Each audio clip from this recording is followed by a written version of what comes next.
Um, dois, três, testando. Fala, profissa! Aqui quem fala é Matheus Williams. E Guilherme Williams. E está no ar mais um episódio do seu podcast sobre profissões. O tema de hoje é medicina. Então, mantenha a pressão a 13/8, temperatura a 36,5 e vamos nessa! Então, vamos lá. Vamos começar apresentando aqui o nosso corpo clínico. Temos ele, que possui graduação em medicina pela Universidade de Brasília, realizou residência médica em otorrinolaringologia no HFA, Hospital das Forças Armadas, em Brasília, cursou 2 anos de física na UNB. Em 2018, desempenhou uma pesquisa sobre cirurgias na base do crânio pela Universidade de Stanford, na Califórnia, atua como médico desde 2006 e atualmente é doutorando em ciências médicas na Universidade de Brasília, nas áreas de pesquisa como cirurgia de base do crânio, inteligência artificial aplicada à otorrinolaringologia, cirurgia assistida por computador e simulação cirúrgica. Falamos com ele, Dr. Caio Ataide. Fala mais de você pra gente aí, Dr. Caio. Olá, pessoal, boa noite. Agradeço aí o convite de vocês e acho que já essa mini-bio foi bem grande já. Então, eu sou otorrino, né, médico otorrino e atualmente divido o meu tempo entre a pesquisa e o trabalho no dia a dia. Bacana.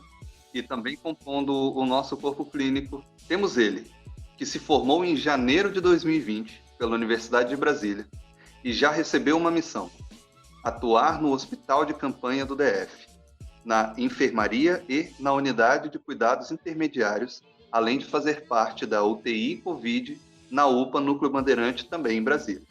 Por mais que seja recém-formado, participou de estágios em medicina de urgência, terapia intensiva e anestesiologia na Universidade de Oxford, Cambridge e na University College London. Conduziu projetos de pesquisa do CNPq pelo Hospital Universitário de Brasília e do ICDF, Instituto de Cardiologia do Distrito Federal. Além de ter desempenhado trabalho voluntário, possui premiações como EndoCareers Early Career Awards e a medalha Carlos da Silva Lacais. Falamos com o Dr. Arthur Dzegna. Fala um pouquinho mais de você, Arthur. Tudo bem, Matheus? Prazer em conhecer você também, Caio. Enfim, eu acho que a Mimibio falou tudo, basicamente.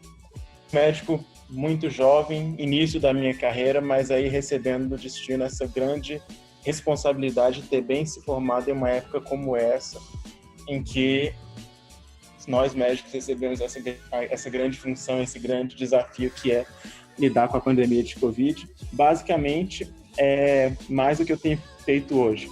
Mais de 40, 60 horas por semana de Covid e estamos aí nessa luta. Olha aí, olha a responsabilidade do garoto.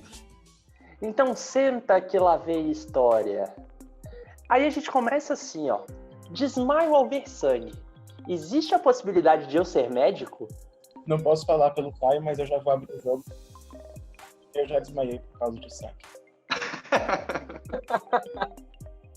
Eu acho que realmente não tem disso. A medicina é enorme, assim como outras profissões, e você vai achar seu lugar, né? Mesmo que tenha um susto ou outro no começo ali, mas geralmente as coisas você se acostuma, né? Esse tipo de problema, e depois você acha seu lugar. Eu acho que nada é exatamente proibitivo, sabe? Por exemplo, alguém que já teve medo de altura alguma vez dizer que nunca pode ser, por exemplo, piloto de avião, eu não acho que seja isso. Vale mais, eu acho que em que intensidade, por que motivo você conseguiu se habituar. E aí vai muito a força do ato, a força do que aquilo significa para você, para perder os medos, se habituar com certas coisas, porque a pessoa que sai de um curso de medicina de 6 anos é uma pessoa muito diferente da pessoa que entra. Então, assim, eu acho que muitas coisas a gente supera. No meu caso, eu acho que se colocasse eu como calouro de medicina para ver uma grande cirurgia, eu não ia passar bem. Mas, assim, já pro final do curso, eu já estava muito habituado. Não, legal. Mas, e aí, talvez um pouquinho do que o Arthur comentou, mas todo médico precisa ser frio como o Dr. House? Acho que, na verdade, é bem caricatural ali, né? Dr. House, obviamente tem gente que é mais afetuoso, né, e outras pessoas um pouco menos, Mas eu acho que também com o tempo você vai se acostumando com alguns problemas.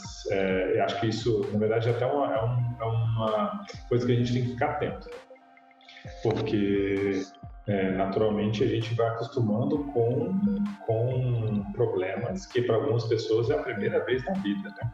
Para muitas pessoas é a primeira vez na vida. E isso não pode ser uma forma de você, às vezes, minimizar, né, o sofrimento ali. Tem que ter empatia, né?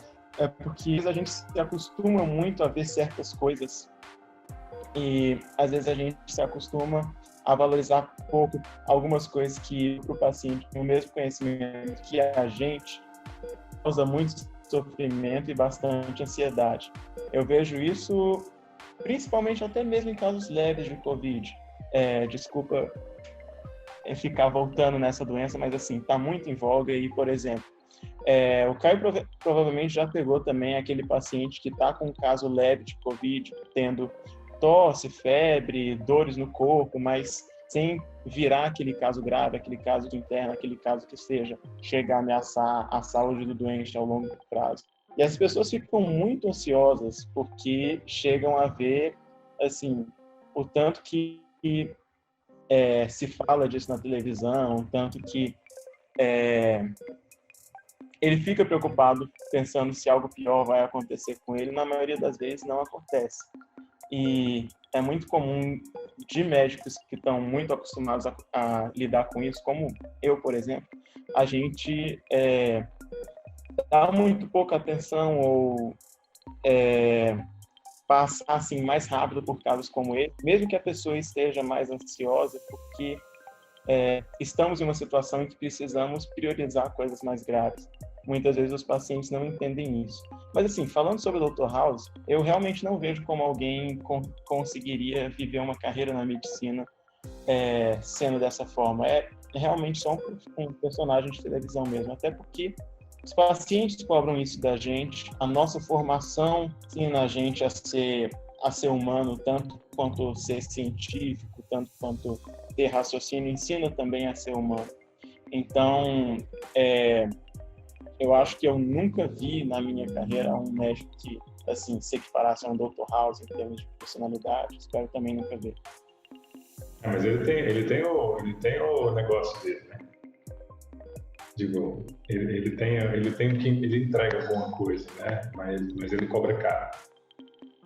Ele sabe muito, mas assim, ele tem uma, como é que eu poderia dizer, né?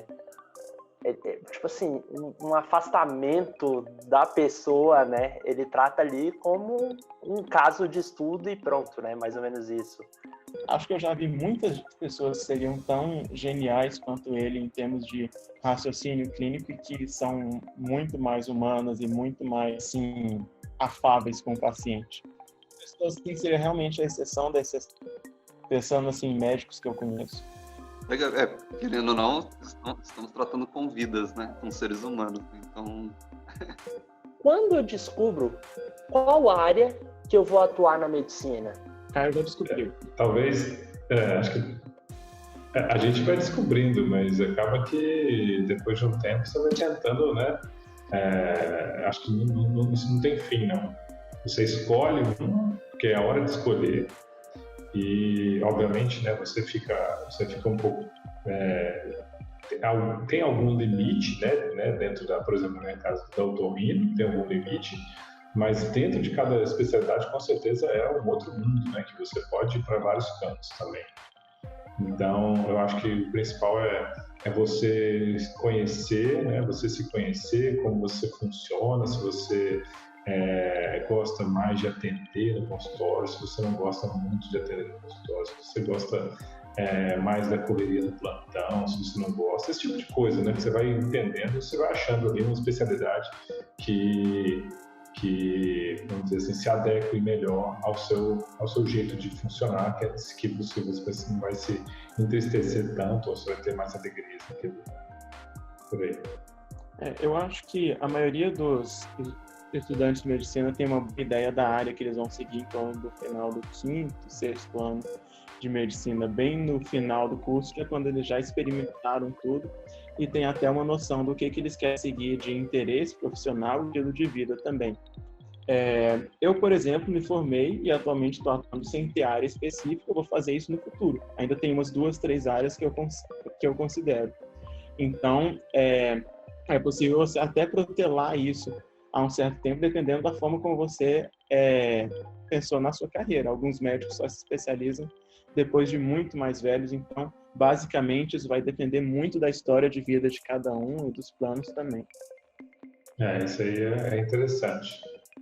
Como eu falei, né, tem horas de escolher mesmo, né? O Arthur acho que colocou até mais aberto aí a essa questão da escolha, né? Não precisa realmente escolher em determinada hora, mas você vai achando isso, como ele falou, se você prepara a sua carreira de uma forma ou de outra, né? Você vai se adequando ali, mas realmente, talvez, sendo um pouco mais específico na resposta, como ele foi, eu concordo, por volta do 5º ano ali, a hora de você tá na hora de você começar a entender ali, né, mais ou menos para que lado você vai. E ainda assim, você vai ter por volta de umas 5 especialidades que estão ali no seu hall de opções.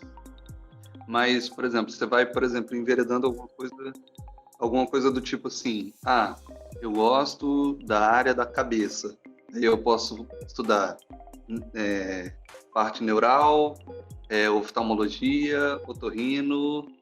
Eu gosto, sei lá, da parte torácica. Então você pode trabalhar pulmão, cardiologia, ou tipo, é mais amplo ou menos amplo do que isso? Diga aí, Arthur, o que você pensa sobre isso? Eu acho que a pessoa primeiro descobre de que forma ela gosta de trabalhar e de que forma não.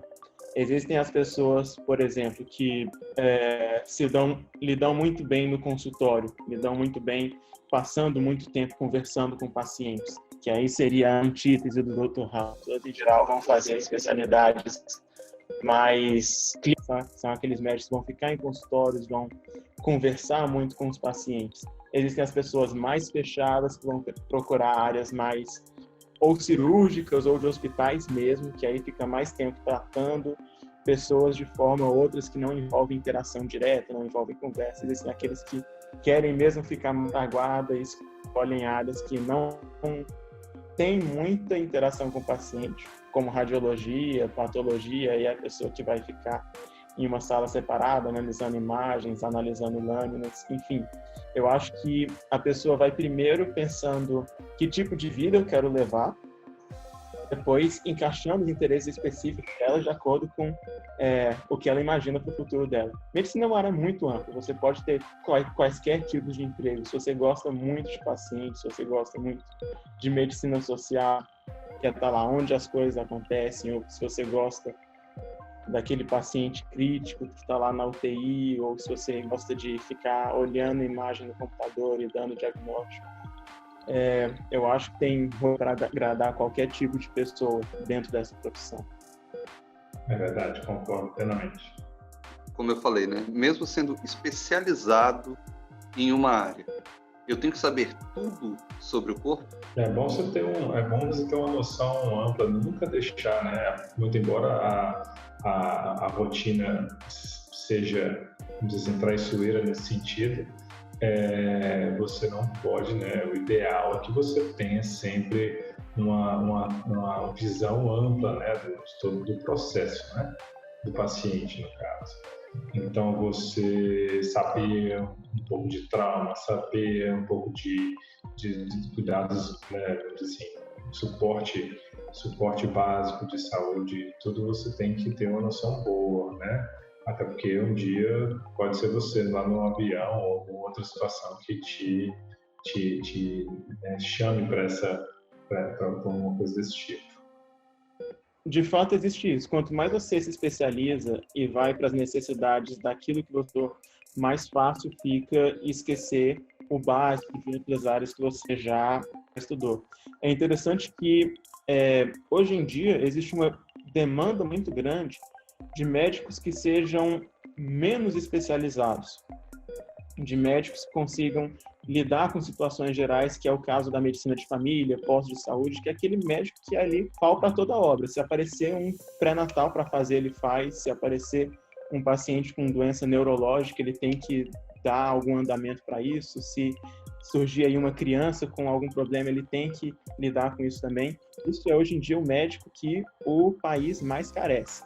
Não está de acordo com o que todos os estudantes de medicina imaginam, ou todos os médicos jovens imaginam que eles vão fazer nas carreiras deles, porque muitas pessoas têm mesmo essa vontade de se especializar, mas é real, existe essa necessidade do médico, ainda que especializado, saber voltar aos conhecimentos antigos e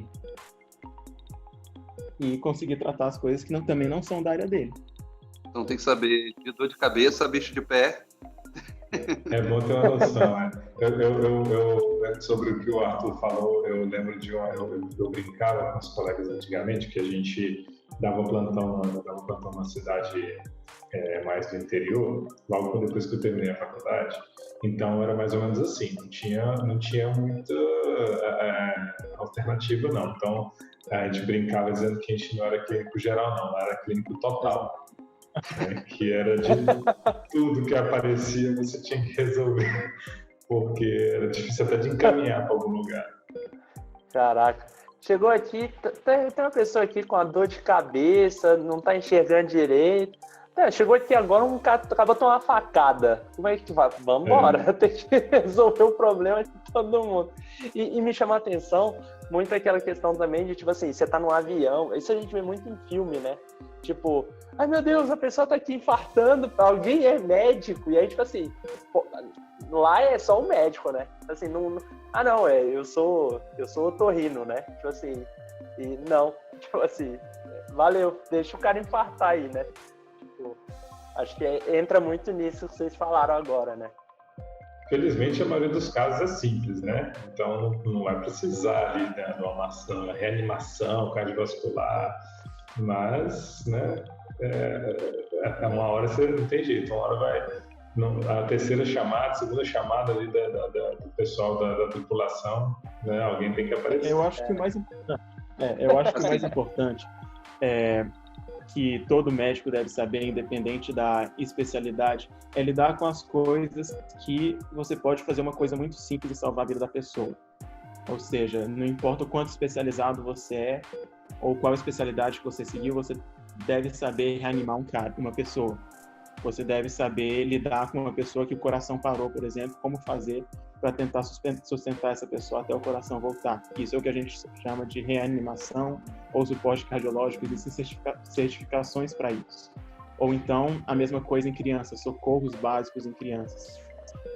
Porque todo o resto, o que não é muito urgente, o que não requer esse tipo de intervenção muito extrema, muito na hora, tem possibilidade de você pedir ajuda, tem uma possibilidade de você postergar até ter alguém que saiba. Mas, assim, nessas situações muito específicas, parada cardíaca, primeiros socorros em crianças, em gatos, ou mesmo trauma que o Caio mencionou um tempo atrás, eu acho que essas coisas todo médico deve saber muito bem, independente de qual. É o tipo de coisa assim, eu não posso dizer que eu já tenho ouvido isso, mas há boatos de que alguns médicos mesmo nessa situação, o cara, tipo, se omite para não arcar com a responsabilidade de qualquer acontecimento. Sim. Não pode dizer que eu acho que pode acontecer. Eu acho que pode acontecer. E quando acontece, justamente o médico que trabalha uma situação diferente dessa e não está habituado a prestar esse tipo de socorro. Mas aí eu acho que faz parte de um princípio universal de você tem que fazer o que está ao seu alcance para socorrer essa pessoa. E, aliás, assim, eu sou da opinião que não só médicos deviam saber isso, mas que isso devia ser ensinado na escola, devia ser ensinado no trabalho, como socorrer uma pessoa que teve um ataque cardíaco, como socorrer uma pessoa que está engasgada. Porque isso são coisas que, se tiver alguém do seu lado que sabe fazer alguma coisa, pode ser a diferença entre a vida e a morte. Eu lembrei de um filme agora, As Bem Armadas, que um cara engasga num restaurante E aí, tipo, a mulher pega, né? Ele cai no chão e, tipo, tá engasgado com pão. E aí ela, eu vi na TV como é que faz pra resolver esse problema. Eu preciso de uma faca, eu preciso de álcool e preciso de um canudo. E ela, tipo assim, ela vai fazer uma traqueostomia no meio do restaurante, tipo assim, sem saber fazer. Então ela tem que bota 2 dedos abaixo, não sei aonde, enfia a faca aqui, bota o canudo. E o cara, tipo assim, ela rasga a garganta do cara e chega um paramédico e fala assim, você tentou desengasgar ele primeiro? Tipo, você tentou direto enfiar a faca no pescoço dele. Assim, então eu acho que é muito essa questão, né? Tipo assim, cara, pelo menos uma visão mais holística, um pouco mais ampla ali daquela situação de pré-atendimento ali rápido, né? Como o Arthur falou aí agora. Mas me lembrou muito dessas coisas. Já dá essa sacada, aprende a desengasgar alguém, aprende a perceber os sintomas de alguém que está infartando e o mínimo que você precisa para ajudar, para garantir pelo menos a vida de alguém que está do teu lado ali. E evite traqueostomia num restaurante com a faca, né? Eu acho que, só um comentário, então, voltando para a questão do que precisa, não precisa só, né? Não precisa saber tudo, mas uma coisa que você precisa ter calma. É você parar, tentar analisar a situação e fazer o que o Arthur falou. O que eu consigo fazer aqui que, pelo menos, vai manter essa pessoa, né, nesses cuidados, né, simples aqui que eu tenho disponíveis por algum tempo, até alguém me ajudar com um suporte melhor. Então, a calma de você analisar a situação e tentar, né, resgatar aí, e analisar e resgatar todo aquele conhecimento ali que pode ajudar. Legal. E aí, talvez, nessa situação, principalmente, a gente veja um pouco, puxando aquele ponto lá atrás, né? Um pouco, talvez, da frieza, né? Na hora ali. Você não pode estar com a emoção muito, muito alta, porque senão você acaba não puxando, né? Não resgatando esse conceito, esses conteúdos que você aprendeu em algum momento e não ajuda, né? Então, talvez daí comece a gente perceber um pouco dessa questão, né? Que o povo fala, o médico é mais frio, ele...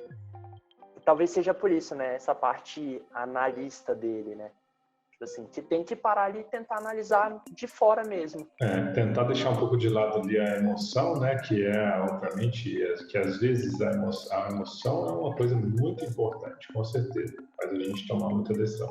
Só que ela não pode atrapalhar, né? E aí realmente a gente tem que tentar diferenciar, tentar tirar, vamos dizer assim, essa emoção que atrapalha, que é aquele exagero, vamos dizer assim. Não estou dizendo que está errado, mas eu digo que é aquela coisa que não vai ajudar você a resolver o problema, né? Mas que vai levar para o desespero, né? Isso. Bom. Legal. Porque na situação pode ser teu familiar ali, você tem que, não, peraí, respira. O que eu preciso fazer? Isso, né? E aí, assim, eu sou uma pessoa que eu fico muito nervosa, eu não lido bem com pressão. Eu consigo ser médico?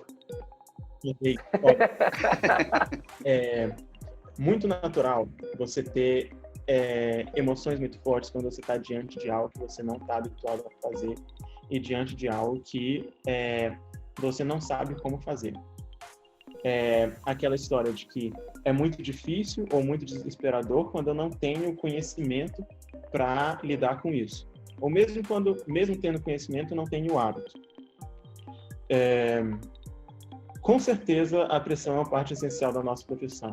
Eu já participei de situações intensamente estressantes, o Caio certamente já. Uma das coisas que, em primeiro lugar, ajuda a gente a lidar com isso é o distanciamento. Talvez eu, por exemplo, não seria o melhor médico para cuidar de um parente meu, da minha mãe, em uma situação grave, como eu sou para tratar um desconhecido. Então, muito que existe essa parte humana, vamos falar de situações críticas, situações de estresse intenso. O distanciamento, às vezes, é bom para o paciente.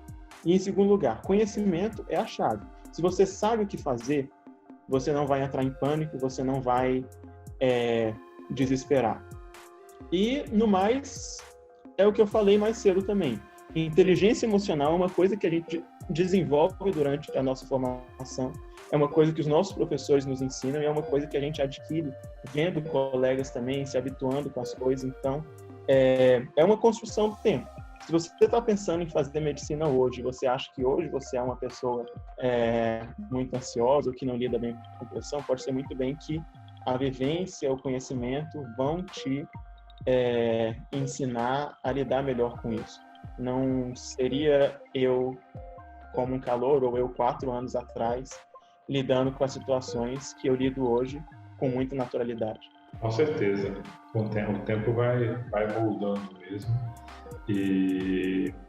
Mas se ainda assim, né, você for muito ansioso, ansiosa, e isso não impede, com certeza, né, de ser médico, mas e se mesmo assim, durante o seu curso, você não conseguir resolver isso, talvez tentar achar uma especialidade ou alguma forma de trabalhar dentro da sua especialidade que não te exponha a tanta pressão. Né? Então, no caso, é você saber também cuidar da sua carreira.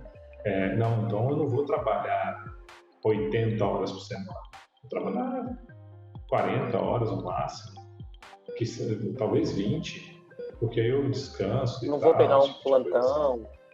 Isso, eu acho que é possível, né? Você a gente volta àquela pergunta anterior, né? Quando que eu sei que área que eu vou seguir? Isso varia muito do tipo de pessoa que é você, do tipo de situação que você quer ou se sente confortável em ficar lidando.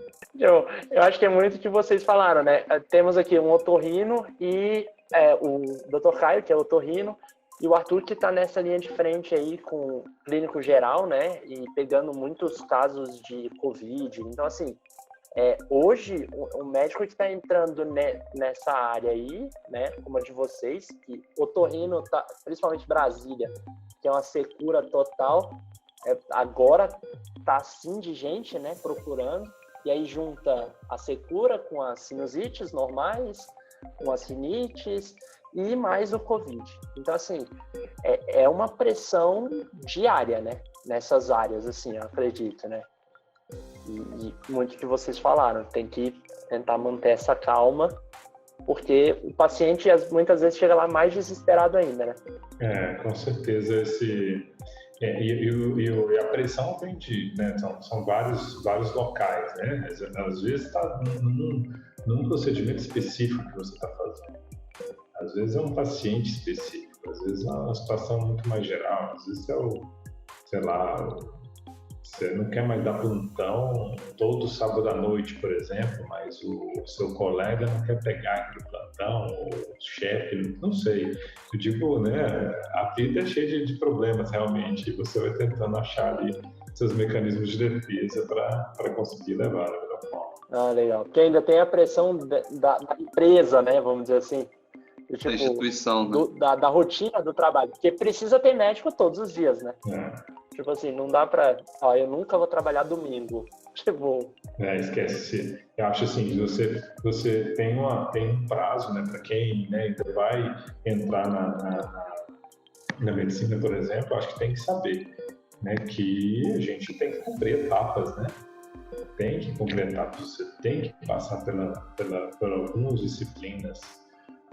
Eu já decidi, vamos supor, vou dar um exemplo, eu entrei na faculdade porque eu quero ser pediatra, por exemplo. Então, não quero nem saber não, desculpa, esquece pediatra, vamos falar que a pessoa decidiu, entrou na medicina para ser cardiologista e falar que não quer aprender sobre parto, não tem jeito, você tem que cumprir essa etapa na sua formação. Então, quem vai fazer medicina vai cumprir várias etapas e várias delas incluem dar plantões, fim de semana, ficar acordado de madrugada. Depois você vai ter a oportunidade de escolher, né, se você não vai dar plantão mais. Eu vou fazer uma especialidade que não é plantão, ou mesmo dentro da especialidade eu quero.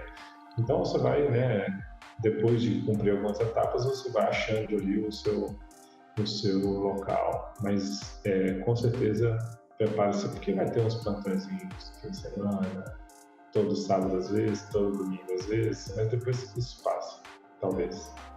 no dia do aniversário da mulher, no dia do aniversário da sogra. Acho que para encerrar esse você pode evitar o estresse até certo ponto, mas a dura realidade é que essa é uma profissão com muitas pontes estressoras de fato, e que, de uma forma ou de outra, a pessoa que segue essa profissão vai ter que aprender a lidar com o estresse.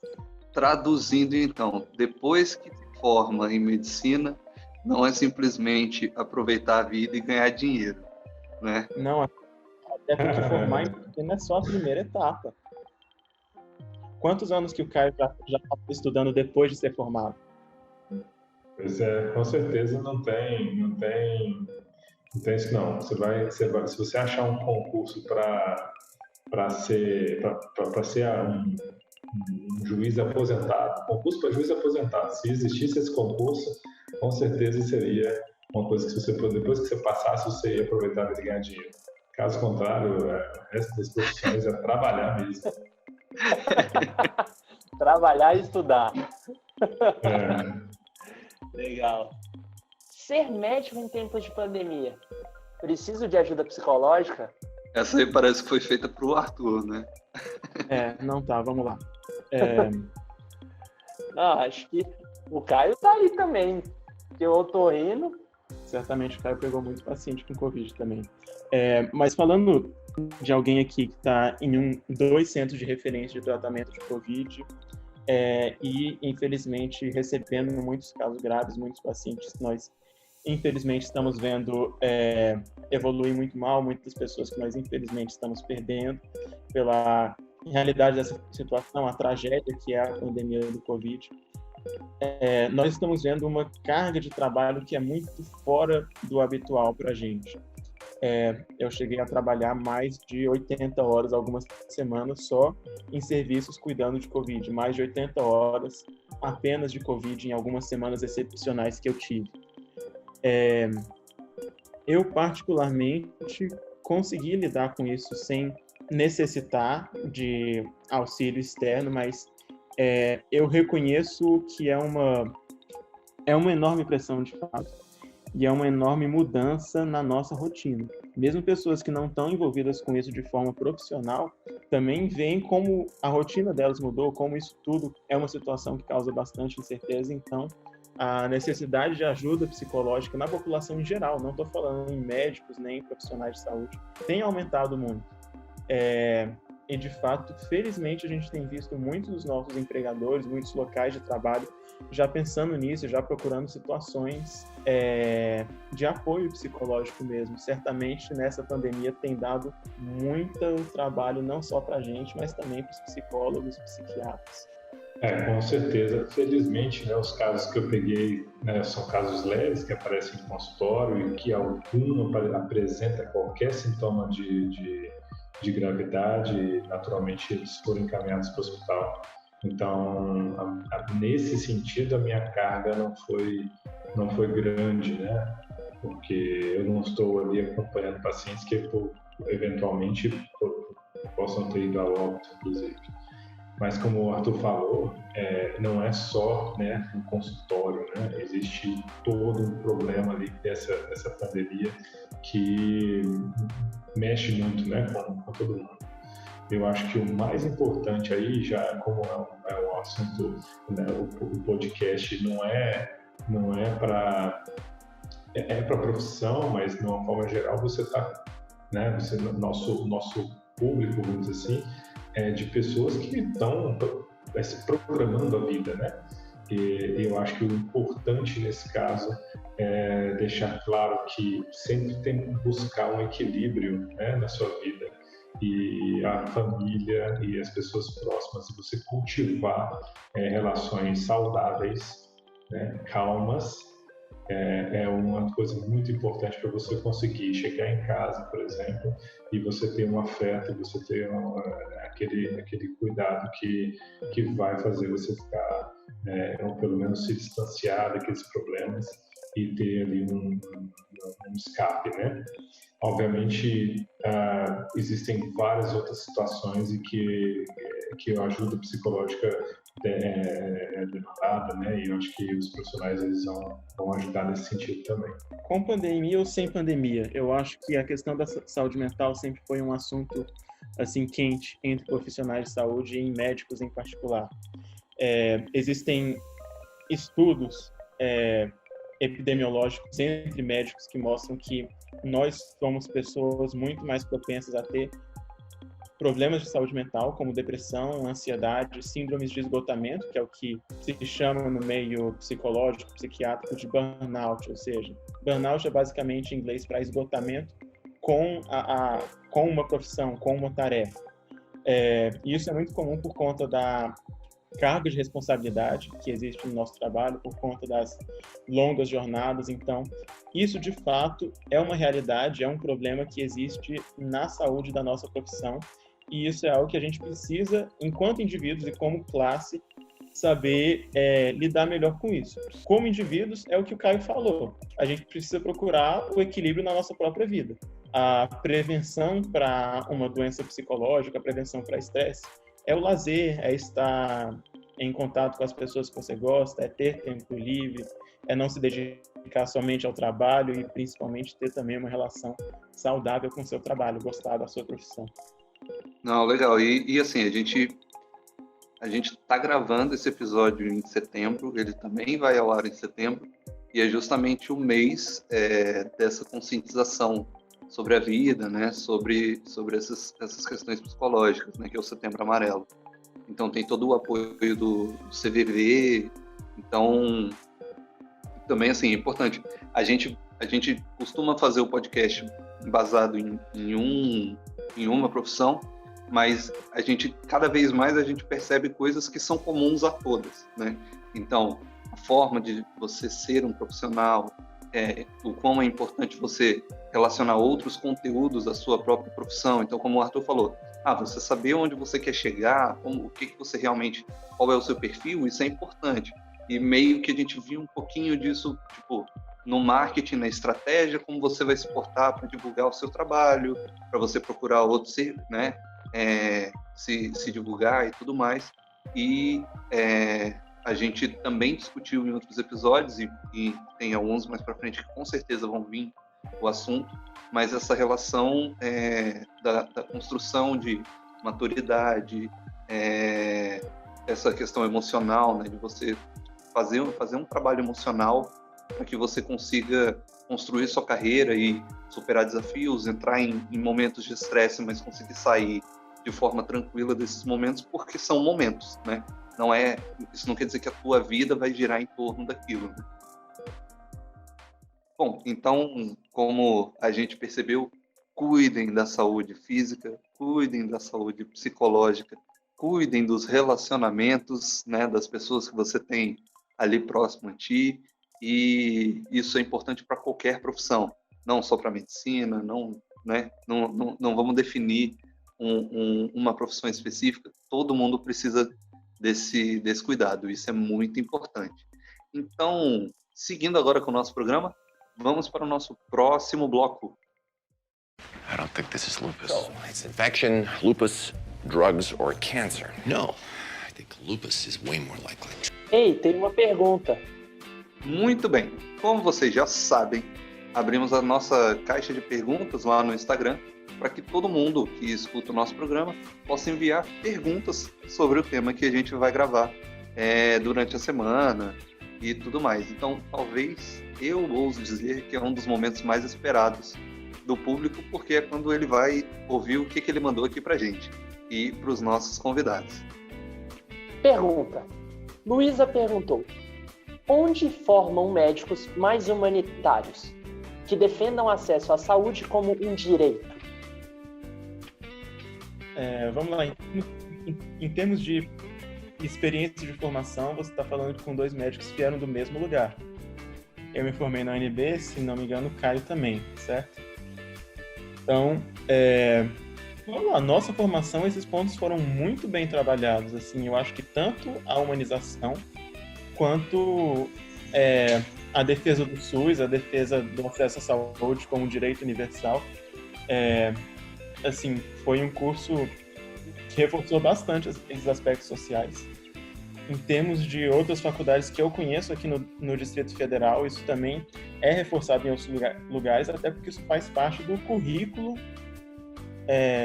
o currículo nacional dos cursos de medicina. Isso é até definido pelo MEC, então todo estudante de medicina brasileiro, não importa onde ele vai ser formado, ele vai receber uma educação que inclua uma parte humanitária, inclua uma parte de educação em direitos da saúde também. Já tem um tempinho maior, né, que eu tive contato, né, com a faculdade mesmo de medicina, né, meu curso, mas realmente meu curso, na época, né, que eu fiz a faculdade, a UNB, né, pelo menos a medicina da UNB tinha realmente essa visão né, de defender o SUS, realmente, como o Arthur falou, tem a questão da parte, inclusive, do currículo, né? Mas eu acho que existe também uma forma, né, do local, né, vamos dizer assim, que é uma cultura que a universidade, que a faculdade cultiva.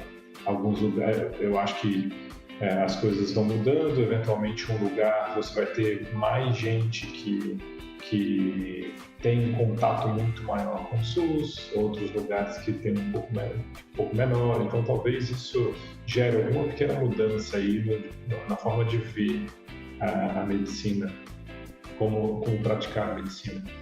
Mas é difícil de responder essa pergunta diretamente, Luísa.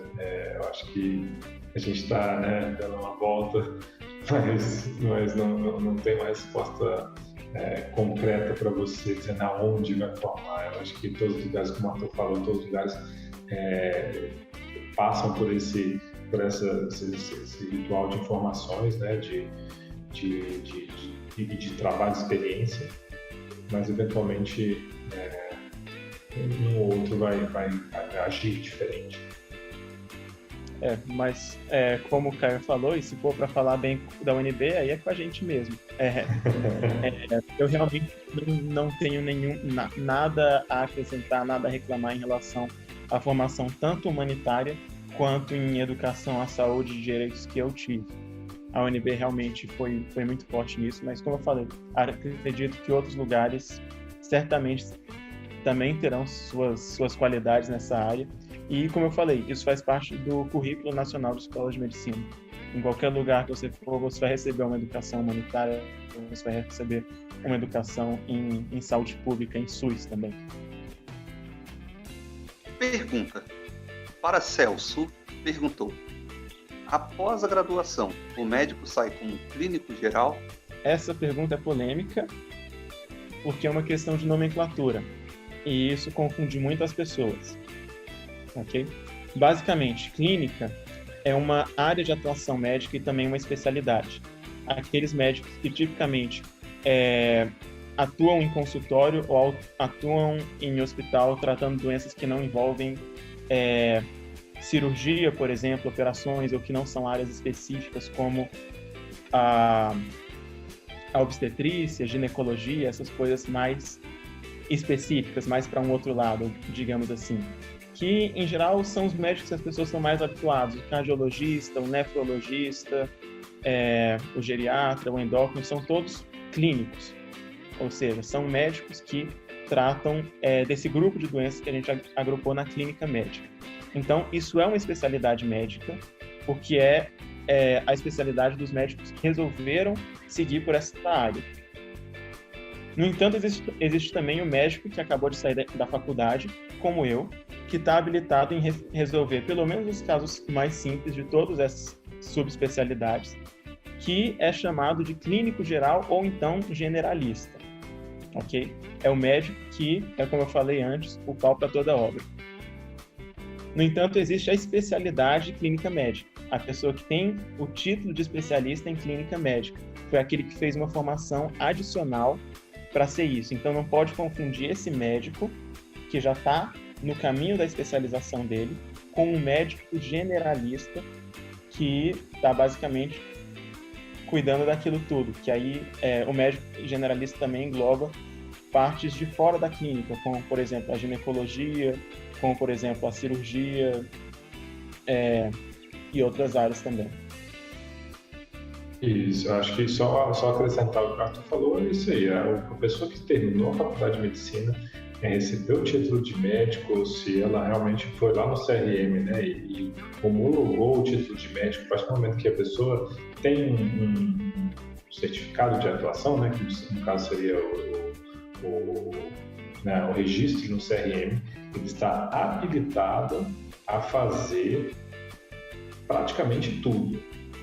Ele está habilitado a fazer. Se você, sem fazer residência, né, não precisa, se você quiser fazer, chegou no seu plantão e chegou um caso lá com um acidente, com trauma, e se você falar, eu vou fazer só tem eu aqui, eu vou fazer uma cirurgia para conter um sangramento, você está habilitado para fazer. Agora, se você não conseguir fazer, se você não sabe, aí é outra história, né? Mas você está habilitado para fazer todos os procedimentos, né?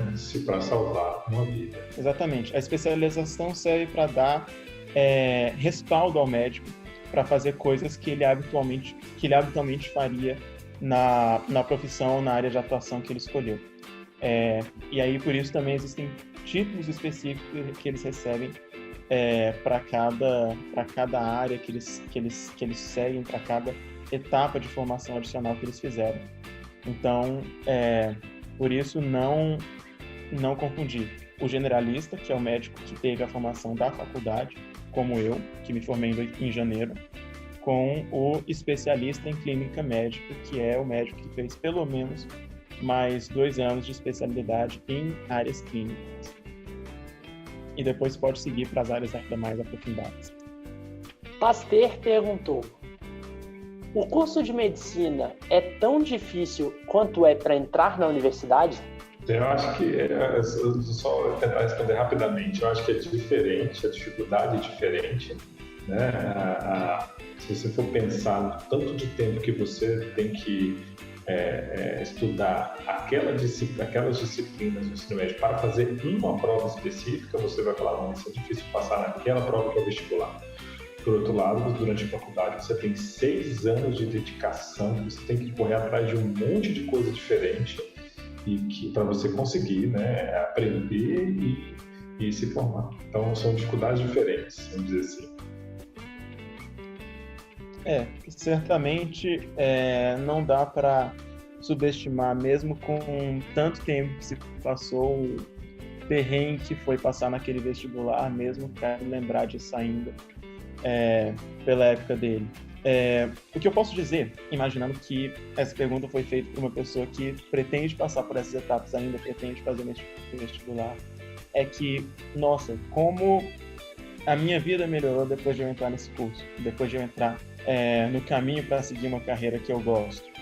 Pode ter sido tão difícil quanto, pode ter sido mais difícil, mas com certeza foi muito mais prazeroso, foi muito mais gratificante do que estudar para uma prova de vestibular. Pergunta. Pedro perguntou: por que você escolheu fazer o curso de medicina? Eu vou responder porque, apesar de já ter um tempinho já que eu pensei nisso, mas foi por 2 motivos. Um, porque eu gostava, assim, acho que a gente, mais básico que você gosta de resolver problemas, né? Eu gostava de resolver problemas. Então a medicina meio que estava no meio do caminho também desse processo, vamos dizer assim. E outra que eu acho que eu gosto de estudar e tinha uma ideia de fazer um pouco de pesquisa também. Falando então da minha história pessoal, basicamente eu acho que o Arthur, do final do ensino médio, estava a princípio meio em dúvida de áreas de ciência básica, ou então pensando assim em biologia, física, queria ser um cientista, mas em certo momento do final do meu ensino médio, a época que eu estava escolhendo a minha profissão, eu comecei a ficar frustrado, imaginando o quanto que existiria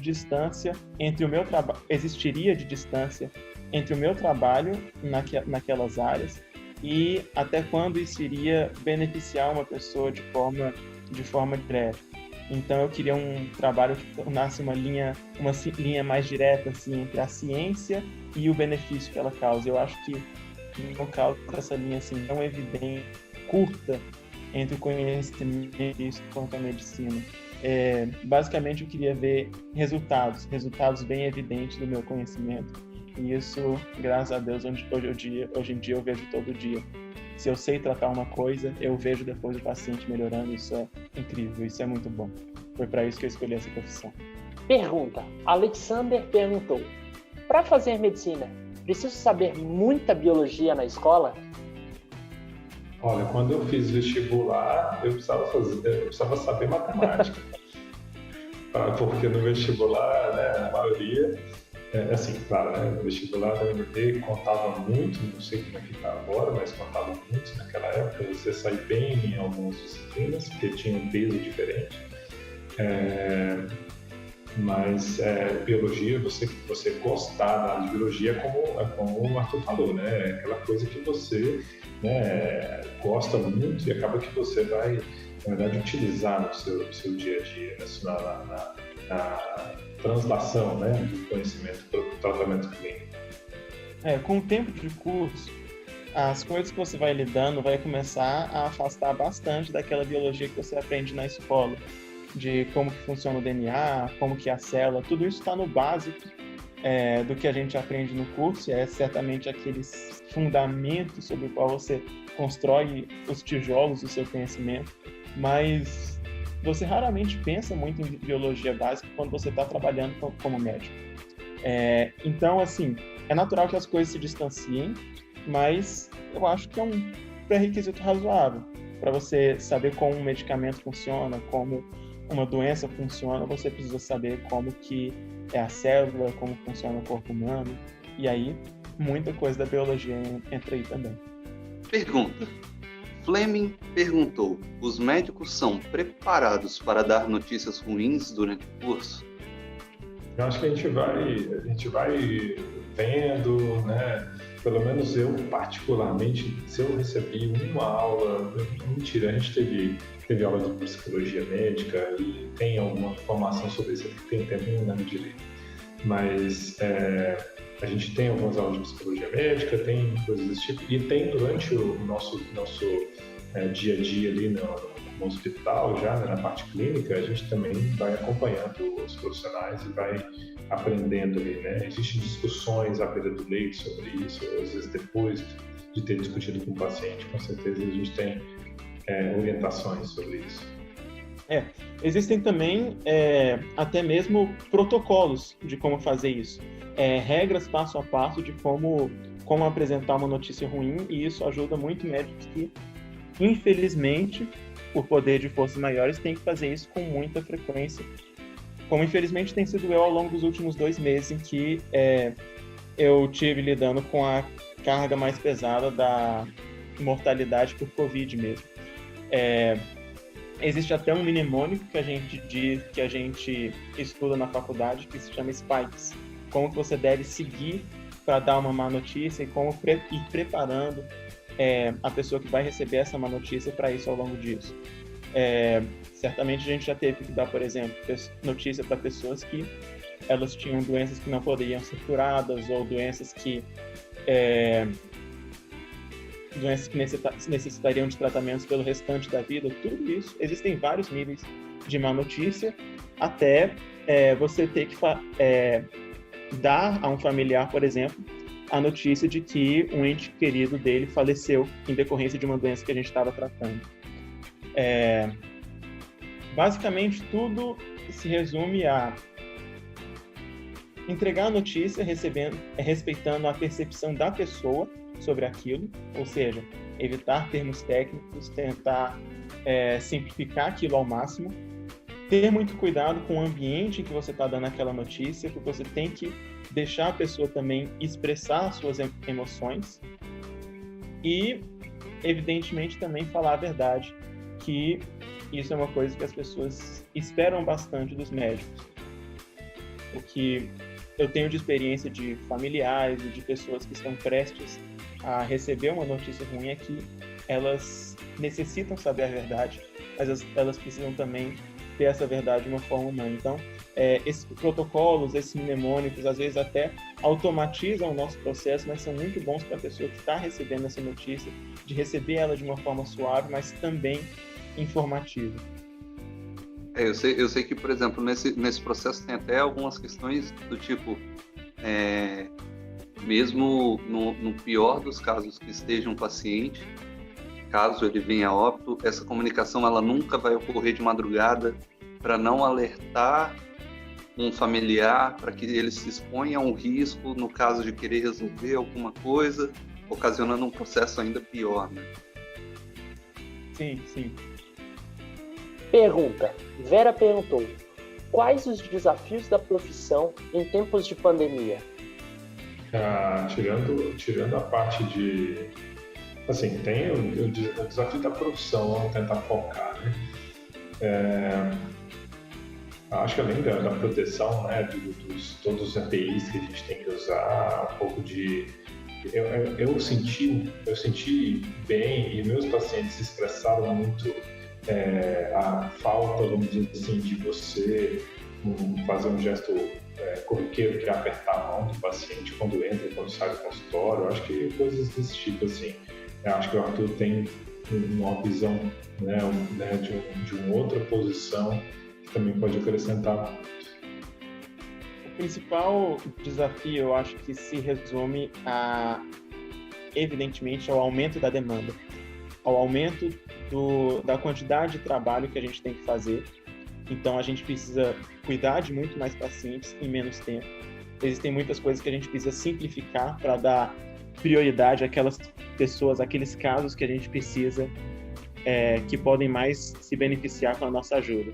Então, inicialmente, a limitação de pessoas, do seu próprio tempo, de quantidade de coisas que você pode fazer no tempo do seu plantão, no tempo que você está ali para resolver aquilo. E outra coisa que, infelizmente, isso é maior que a gente, a carência de recursos. A falta de leitos, de a coisa mais baixa tem a falta de lugar para você colocar aqueles pacientes, medicamentos, a falta de recursos de todos os tipos. Então, isso é uma forma, todo médico brasileiro já está, infelizmente, acostumado até certo ponto por conta das limitações que existe no nosso sistema de saúde em relação ao que seria ideal para tratar pessoas mesmo em situações de não pandemia. Então, todo médico brasileiro é meio MacGyver, sabe? É meio acostumado a improvisar, a dar um jeitinho, a conseguir fazer o máximo com pouco. E, basicamente, a pandemia é a gente maximizar isso. O que eu consigo fazer aqui de milagre com os poucos recursos que eu tenho para beneficiar esse paciente? Pergunta. Roberta perguntou: é obrigatório fazer a residência? Nunca, não é obrigatório. Não é obrigatório. Como a gente falou anteriormente, o médico que se formou, terminou os 6 anos do curso, ele já é habilitado a fazer tudo que ele tem a capacidade para fazer dentro do cenário que ele está inserido, dentro do ambiente de trabalho dele. Eu mesmo sou um médico sem residência que estou trabalhando em vários cenários diferentes e, assim, fazendo muita coisa mesmo não tendo a especialização. Mas, por outro lado, é muito recomendável, porque faz parte do crescimento pessoal de vários médicos. É claro que existem outros caminhos, a via acadêmica, outras formas de criar um nicho para você atuar, mas mesmo para o médico que vai atuar de forma geral, é importante, porque diante da complexidade que é a medicina, muitas pessoas sentem que a formação desses 6 anos de curso é insuficiente para lidar com muita coisa ainda. Então, obrigatório não é, mas na maioria dos casos eu ainda considero muito importante. Pergunta. Paulo perguntou: quais conselhos você daria para pessoas que pretendem fazer medicina? Estudar muito, para passar no vestibular primeiro. Não, assim, eu acho que essa é uma etapa que as pessoas têm que atentar muito. Pode às vezes ser um pouco frustrante, demora um pouco mais, outros são um pouco mais rápidos, mas você tem que cumprir as etapas. Eu acho que não pode ficar pensando, eu tenho 16, 17, 18, 20, 30. Eu tenho uma colega que começou agora com 38, começou a fazer faculdade de medicina, depois de uma outra carreira que ela estava. Então não importa muita idade, mas assim, você tem, na minha opinião, você tem que cumprir as etapas. Se você quiser fazer medicina, você se prepara para fazer o vestibular de medicina da melhor forma possível. Passou, aí você vai se virar lá dentro e fazer o melhor possível como um aluno de medicina, que já é uma outra etapa, né? Eu acho que a primeira etapa é estudar muito e ir para o vestibular, de preferência, né? O vestibular que você quer passar, mas tem uma formação bem geral. Antes mesmo de fazer um vestibular para medicina, a recomendação que eu faria é a pessoa fazer uma análise da motivação dela. Por que você escolheu esse caminho para você? Você sabe que é uma profissão extremamente pesada, que muitas vezes você vai cumprir com cargas horárias muito longas, que você tem uma formação muito longa, que são 6 anos de curso intenso, que diferente de outros cursos você não pode, por exemplo, trabalhar enquanto está fazendo um curso de medicina, isso é muito difícil, que depois desse curso você ainda tem, em muitos casos, outros anos de formação até você se transformar em um profissional completo. Então, tenha ciência de que o caminho é muito longo, de que existem muitas dificuldades no caminho. A gente falou de uma grande delas, que é o estresse e até mesmo a maior suscetibilidade a doenças mentais mesmo, que profissionais da área de saúde, médicos em particular, têm. E a grande responsabilidade que é também a profissão. Você está disposto a estar em uma profissão em que a responsabilidade sobre a vida ou sobre a saúde de alguém recai, em última análise, sobre a qualidade do seu trabalho. Então, a recompensa no final de tudo isso é grande? Sim, eu posso garantir que é. Mas avalie muito bem. É o seu perfil lidar com todo esse custo humano, esse custo pessoal, que é se formar em medicina, que é seguir essa profissão. Então, eu acho que esse comentário do Arthur foi muito oportuno, realmente. E a gente tem que pensar que na medicina, geralmente, as pessoas que você encontra, no caso, os pacientes, não vão te dar boa notícia. É ao contrário, né? Você vai viver uma profissão em que você vai receber notícia, você está recebendo aquela notícia ruim, que você tem uma responsabilidade de tentar ajudar ou aliviar aquele sofrimento. Então, realmente, existe uma carga psicológica importante e estando ciente, né? A pessoa estando ciente disso é interessante já. E mais uma vez recai sobre algo que a gente tem discutido no nosso podcast, assim, tem que ter um propósito, né? Tem que ter um sentido para quem está fazendo aquilo. Senão, muito provavelmente, a própria carreira vai engolir essa pessoa. Inclusive, a gente fala bastante, né? Falamos em outros episódios, a questão... Tem gente que busca concurso, tem gente que busca uma saúde financeira, né, lá na frente, e que a gente vê muito assim, né? Faz medicina porque é o que dá dinheiro, né? Faz direito porque é o que dá dinheiro. Mas aí vocês puxaram essa questão, né? Não é só isso. Você tem que ter essa consciência de que você vai dedicar um tempo muito grande, que você vai dedicar um pouco do seu pessoal, porque outra pessoa precisa de você, né? Então a pessoa tem que estar preparada e com uma vontade disso, de ajudar outras pessoas. Então não é só a questão financeira também, né? Eu vou até dar talvez a gente tenha sido um pouco pessimista então, né, Arthur? Não sei. Mas eu vou realmente dizer que a profissão é fantástica, com certeza. Felizmente, a gente ainda está inserido numa sociedade que vamos dizer assim, permite que o médico consiga ter autonomia, né? Consiga ter autonomia da profissão, do seu dia a dia, consiga ter uma autonomia financeira, né? Que é gratificante de várias formas. né? Não espere, eu digo assim, eu estou falando um pouco, né, para quem está interessado em medicina, realmente que não dê ouvido para quem diz que a medicina vai acabar amanhã, que o médico não vai conseguir mais ganhar dinheiro, que isso. Gente, primeiro que isso não é o objetivo da profissão, né? Isso é uma consequência do seu trabalho. Então, não faça o seu trabalho, você vai receber seu salário e felizmente são poucos os médicos desempregados hoje em dia, né? Então tem que dizer desse lado. E também não caia na ideia errada de que médico é rico, né? Então, uma coisa existem poucos médicos desempregados, isso é verdade. Pelo menos no Brasil, aqui em Brasília, acontece, por aí. Mas achar que você vai simplesmente trabalhar e ganhar rios de dinheiro, talvez. Eu acho que o mais importante, a gente pode estar sendo, não sei, a gente pode estar batendo nessa tecla, mas o mais importante é que, a princípio, eu acho que o Arthur vai concordar comigo, que o paciente é o fim, né? O paciente é o objetivo da nossa profissão.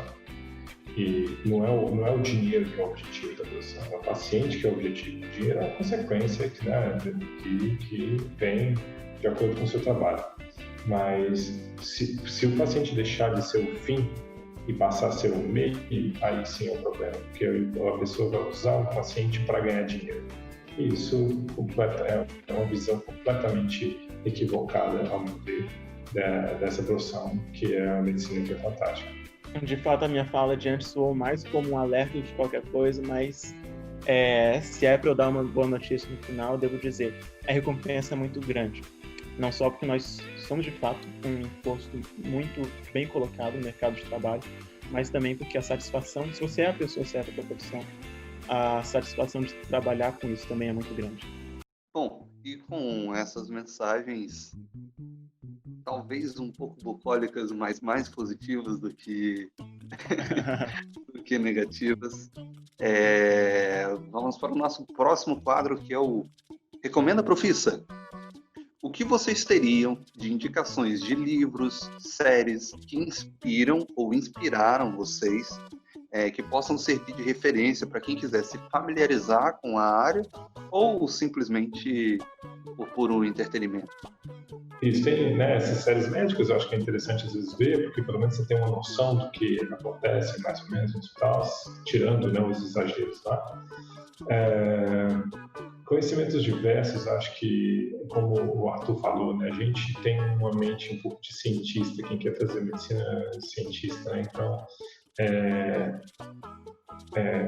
outras coisas também. Eu digo, estou assistindo atualmente a série do Física para Poetas, que é do Marcelo Gleiser, professor Marcelo Gleiser, no YouTube, é bem interessante. E outra coisa que eu tenho acompanhado na medicina é o Inédita Pamonha, que é do professor Cláudio de Barros. São informações sobre filosofia em geral. Acho que é mais para você ter um pensamento um pouquinho diferente de todo esse mundo. Acho que é muito interessante. Leitura recomendada para médicos e não médicos. Eu gostaria de recomendar um autor e vários trabalhos relevantes deles. Atul Gawande é um médico americano. Você tem alguns livros dele, assim, entre mais vendidos aqui no Brasil, é bem fácil de encontrar em várias livrarias. Mortais, o Manifesto da Lista de Tarefas e Complicações. Ele é um médico e também jornalista. Os livros dele mostram um lado assim bem existencial dos cuidados da medicina no extremo, que é, de certa forma, a área que eu tenho trabalhado bastante agora, que a gente está lidando direto com a vida e com a morte. Então, ele faz uma reflexão sobre isso, sobre até que ponto a medicina consegue ajudar os seres humanos a superar a natureza mortal deles, e também bate muito a tecla nas limitações da medicina em momentos como esse, e problemas que existem na medicina atual, principalmente essa questão do erro médico, assim. Livro muito bom, tanto para médicos, para aprender a se autocriticar e saber a natureza falível do trabalho deles, também como para pessoas não médicas, para saber com um pouco mais de profundidade sobre a realidade da nossa profissão. Excelentes livros, publicados, Prêmio Pulitzer, best-sellers do New York Times, também muito bem vendidos no Brasil, Atul Gawande, qualquer livro dele. Algum conteúdo que vocês consumiram, que vocês falaram, putz, era isso que eu precisava para tomar a minha decisão, sei lá, alguma coisa nesse aspecto. Nossa, para tomar minha decisão, não lembro de alguma coisa nesse momento, mas eu vejo muitas coisas que me ajudam a me reinspirar. Se for para colocar um filme, eu sugeria o The Physician, ou que foi traduzido aqui para português em O Físico. Físico era como eles chamavam o médico na época da Idade Média. Sobre um cristão da época da Europa medieval que viaja para as Arábias, se disfarça de judeu para poder estudar medicina com os árabes, que era quem fazia a medicina melhor naquela época também. Excelente filme, acho que concorreu a algum prêmio grande, mas eu não sou muito entendedor de cinema, então só vou falar que é bom, pode confiar. Bom, e já em momentos de quase despedida, contem aí pro pessoal onde é que eles podem encontrar vocês aí pelas interwebs para bater um papo, tirar dúvidas. Eu acho que eu quero fazer medicina, quero trocar uma ideia com o médico para ele me dar algumas dicas, algumas coisas. Fiquem à vontade que agora o espaço é de vocês. Bom, Guilherme, se for para ajudar qualquer coisa na função de carreira, pode colocar o meu @ aí na descrição do podcast, arthur.senha, manda um direct lá que a gente conversa. Quando eu tiver tempo, me perdoem, já peço antecipadamente, me perdoe se eu demorar para responder, porque realmente ando muito ocupado, mas se for para discutir sobre carreiras, estou disponível aí. Em relação a fazer propaganda do meu trabalho, por enquanto, eu vou dizer que eu espero que vocês não tenham que me encontrar, porque realmente eu estou trabalhando em alguns serviços de informação e serviços de Covid mesmo. Então, se vocês vierem a me encontrar, espero que seja tudo bem, vamos fazer o melhor por vocês, mas... Tomara que por enquanto não. Tomara que por enquanto não. Não vou fazer propaganda de mim nesse momento. Se alguém quiser discutir, acho que o meu canal vai ser o e-mail mesmo, né? Mais fácil. Caio com C, @ceol.med.br.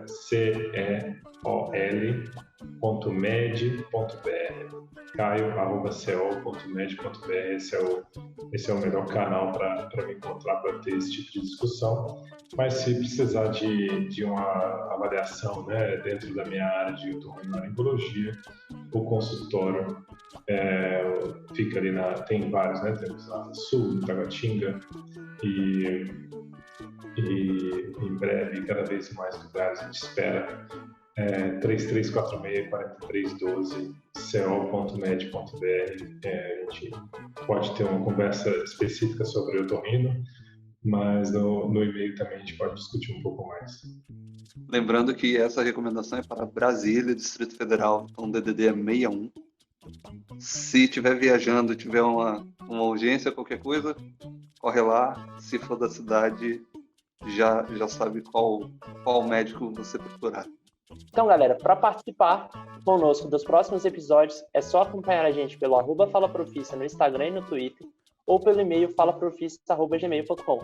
Manda pra gente sugestão de profissão, suas dúvidas, ou se você é um profissional e quer trocar uma ideia, entre em contato conosco. Se você gostou do nosso conteúdo e quer ajudar a gente a continuar esse projeto, segue a gente no Spotify, no Instagram e no YouTube, mesmo que utilize outro agregador. Corre lá no iTunes também e marca 5 estrelas. Você também ajuda muito a gente. Queríamos agradecer a presença de todos aqui, né? Dr. Caio, Dr. Arthur, por esse tempo, tá? Encaixe nos plantões. E todas as agendas. Então, agradecemos muito. O Fala Profissa agradece muito a participação de vocês aqui hoje.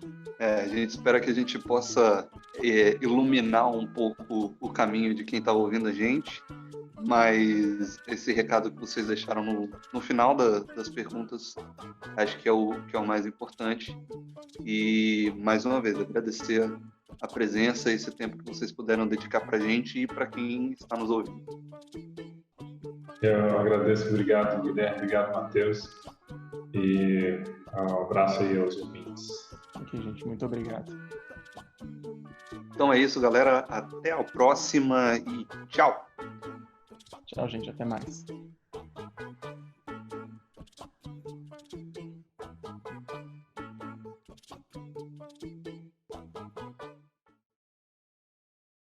É porque até vocês têm aquele negócio, né? De quando vai aprender a punçar uma veia, né? Vocês têm que testar no colega, né? Então tem até essa coisa da confiança, tipo assim, não, calma aí, fura direito aqui.